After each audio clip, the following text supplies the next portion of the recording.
Who doesn't want to smell great on a budget? Most likely you'll want to smell expensive and preferably from a cool brand. Maybe you're more comfortable with designer fragrances and don't quite want to dip your toes into some of those ouds or niche scents just yet. Well, look no further, my friends. Zara has got you covered. Zara's been one of those fashion brands who are pretty affordable, but really do make some high quality stuff. I did own a couple Zara fragrances back in the day, but from what I've seen online, they've been releasing some really interesting fragrances recently. So today, let's check out what I picked up from one of their stores in a mini haul video. What am I saying? It's literally a haul video. I spent like $160 on these. What am I saying? Let's get started.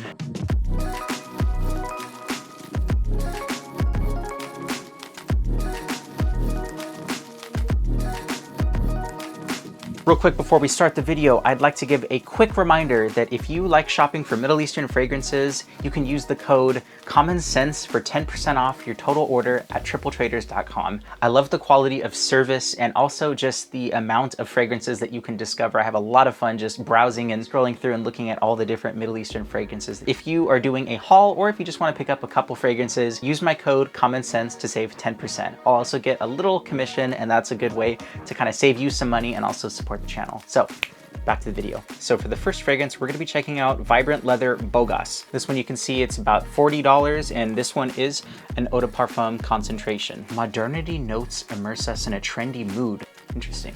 It's also kind of cool to note that these fragrances are actually created by some master perfumers. Like this one was done by Jerome Epinette. He's made some really interesting fragrances for Atelier as well as by Rideau. So definitely really cool that he was able to work on this fragrance. You have this really cool black and white print of the notes in this fragrance. So as you can see, it looks like lemon, pineapple, and cedar. Let's check it out. It's got this really satisfying aqua bottle, and you also have a magnetic cap. Something I'm really, really happy that they included. I know they included that on Vibrant Leather Summer, and this one is no exception. This one has top notes of lemon with middle notes of pineapple and a base of leather and cedar.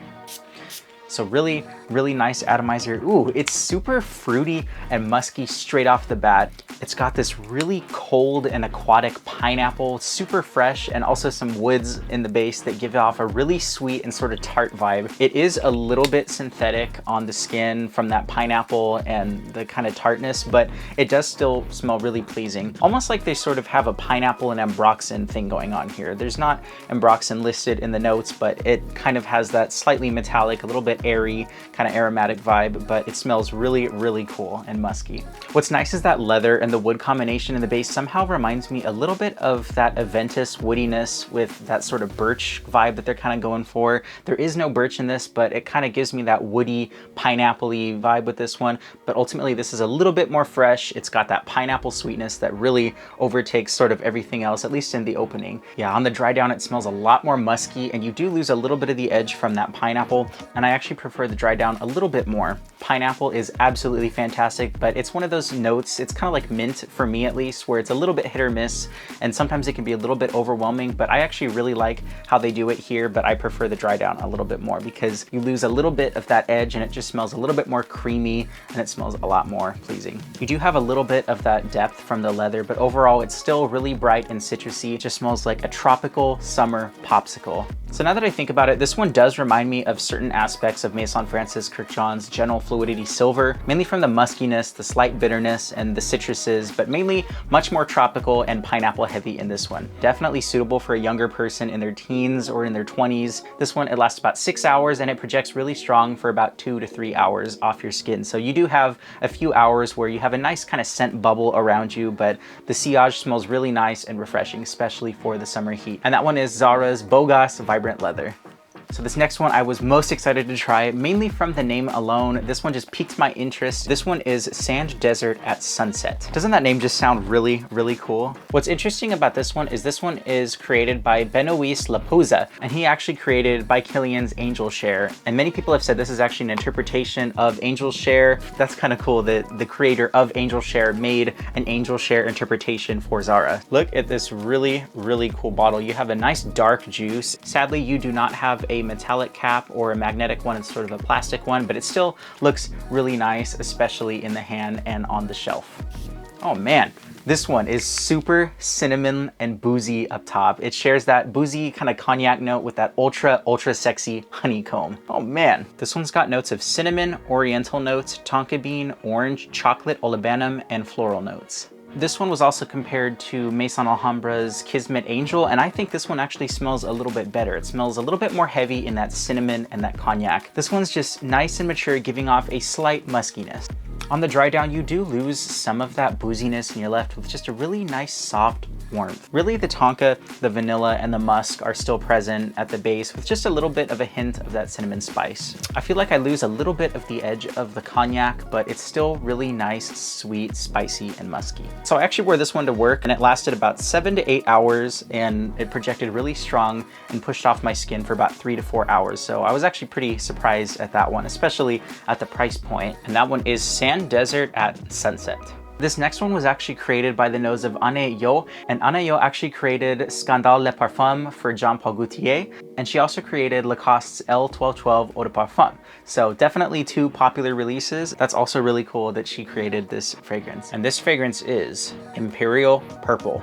Also an eau de parfum, 100 ml bottle. Like the other ones, it's also got that kind of stunning glass square-like bottle, and it's got a really cool black label on the top, kind of minimalist, and you also have that plastic cap like the last one. Let's give this one a spray.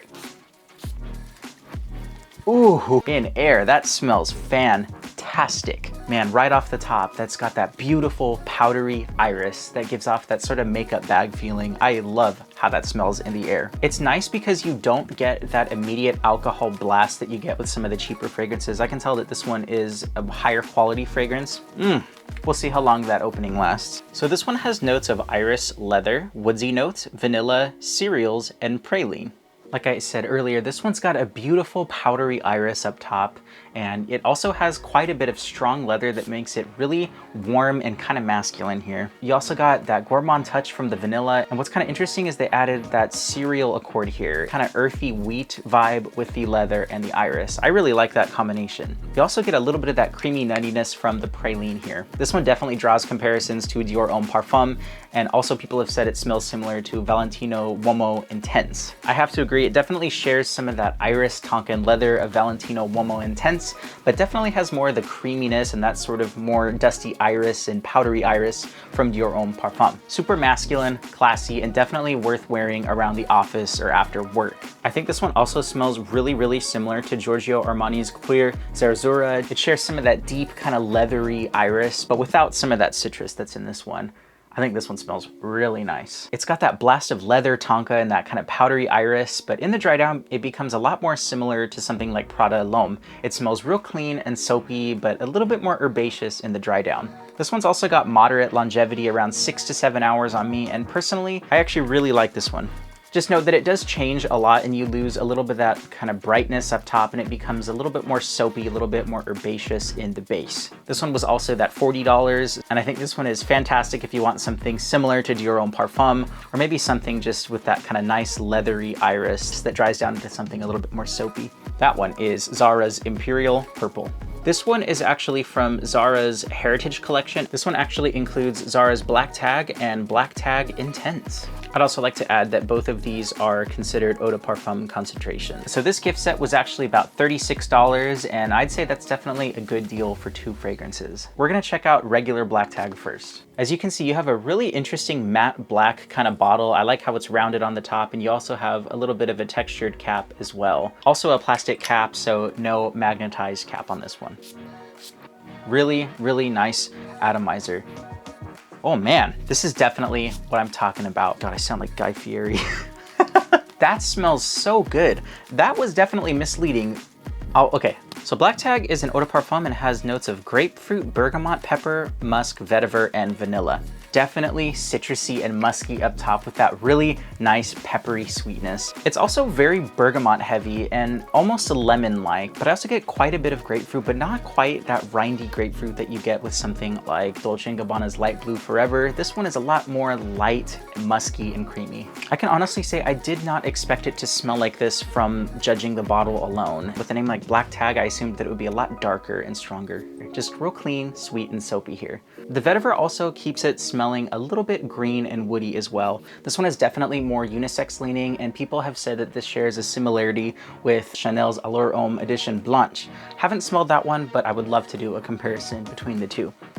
As it settles down in the dry down, the vanilla really comes out and becomes a lot more creamy, soapy, and seductive. This one reminds me of something like a lemon meringue, just real musky, light, and soft smelling. This is beautiful stuff right here. I just absolutely love this DNA, and I think this is perfect for the springtime. Unfortunately, this one does lack a little bit in the performance. It lasts around 5 to 6 hours. So definitely you'll want to carry this around and maybe spray yourself after lunch or sometime like that. But I think it smells fantastic, and I would buy multiple bottles of this, and I just love how this smells. Excellent stuff here. And that is Zara's Black Tag. I'm actually gonna make this my fragrance of the day. So good. Last but not least, we have Zara's Black Tag Intense. Black Tag Intense has bergamot, pink pepper, cardamom, lavender, sage, apple, vanilla, vetiver, tonka bean, and patchouli. So this one is definitely different from the original. This one's a lot more apple dominant, and you get a little bit more of a fougere vibe from the lavender, sage, and the pink pepper. I think this one smells a little bit more sporty with the pepper and the lavender. This does keep a little bit of the soapy elements from the original Black Tag, but I think this one's a little bit more similar to how Salvatore Ferragamo's F Black does it. It's a little bit more earthy green from the apple, and you also have a little bit of a darker take from the patchouli and the sage. Some people have actually compared this one to Yves Saint Laurent's La Nuit de l'Homme, but I really don't see it here. To me, this one smells too bright to be like that. It's a little bit more aromatic, and the apple makes it a little bit more of a bright take on that DNA. It does share a little bit of the cardamom and the tonka sweetness, but it does it in a little bit more of an apple and lavender heavy way. In my opinion, this one actually smells like a little bit more of a darker version of Yves Saint Laurent's L'Homme Cologne Bleu and Salvatore Ferragamo's F Black. I think if these two were combined, I think that's kind of what you get with this one. Still really pleasing stuff here, but I think it smells a little bit too mainstream for my taste, and I probably wouldn't be grabbing this one to spray on myself. But maybe if you want like a cleaner, kind of brighter version of Salvatore Ferragamo's F Black, or a little bit of a darker version of YSL's Cologne Bleu, I'd say maybe give this one a try. This one also has about 6 to 7 hours of performance, so this one is very similar to the performance of some of the other ones, but again, this one was in a 2-pack for about 34, 36 bucks. And I can't really complain for the price. It's just not something unique enough that I would actually put on myself. And that one is Zara's Black Tag Intense. If I had to rank my favorite out of all of these, I'd have to say #1 spot goes to Black Tag, just the original, followed by Sand Desert at Sunset. I think that's an excellent take on Angel Share. It smells absolutely wonderful in the air and lasts quite a long time. And then I'd probably also pick Vibrant Leather Bogoss. It just has that really interesting pineapple bergamot DNA with a nice leathery wood in the background. I just know that this one is going to project like crazy in the heat. I can't wait to wear this one. I think these three are my favorite out of all of them. So that does it for today's episode. Thank you so much for joining me. I really enjoy doing these haul videos, and I was lucky enough to see that there was a Zara store nearby when I was just kind of shopping on a business trip. So I thought, hey, that'd be a fun video to cover. Also, huge shout out to Margaret, because she actually suggested that I do this video, and that actually worked out perfect because I saw that comment right before I actually went into the mall, so that worked out perfectly. So let me know some of your thoughts down below. If you've tried any of these fragrances, I'd love to hear your feedback and how you enjoy these, or if you have any Zara fragrances that you like in general. Again, thank you so much for watching the video. I hope you enjoyed it. My name has been Eli with Common Sense, and until the next time, bye-bye.